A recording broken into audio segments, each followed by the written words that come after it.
Hi అండి, welcome back to crazy's Rajashree vlogs. Today special పల్లీల చట్నీ అండి. నేను చెప్పే విధంగా చేసుకోండి. దోశ, ఇడ్లీ, వడ ఇందులోకైనా చాలా టేస్టీగా ఉంటుంది.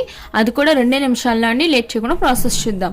ముందుగా స్టవ్ పై ఒక గిన్నె పెట్టుకుని ఆయిల్ వేసుకుని ఆయిల్ కొంచెం హీట్ అవ్వాక 1/2 కప్పు పల్లీలు, ఒక 6 పచ్చిమిరపకాయలు కట్ చేసుకుని పచ్చిమిర్చి కూడా వేసుకుని ఈ విధంగా గోల్డెన్ బ్రౌన్ కలర్ వచ్చే వరకు బాగా ఫ్రై చేసుకుని స్టవ్ ఆఫ్ చేసుకుని కాసేపు ఆగి చల్లారాక ఒక మిక్సీ గిన్నె తీసుకుని మిక్సీలోకి పల్లీలు, అలాగే 2 టీ స్పూన్ల పుట్నాల పప్పు, కొంచెం చింతపండు, కొంచెం సాల్ట్ వేసి ఈ విధంగా గ్రైండ్ చేసుకోండి. ఇప్పుడు ఇందులోకి కొంచెం వాటర్ వేసి ఈ విధంగా గ్రైండ్ చేసుకుని ఇప్పుడు ఈ చట్నీని ఒక గిన్నెలోకి అయితే తీసేసుకుందాం. దీనికి కొంచెం తాలింపు పెడదామండి. టేస్ట్ అనేది మరింత బాగుంటుంది.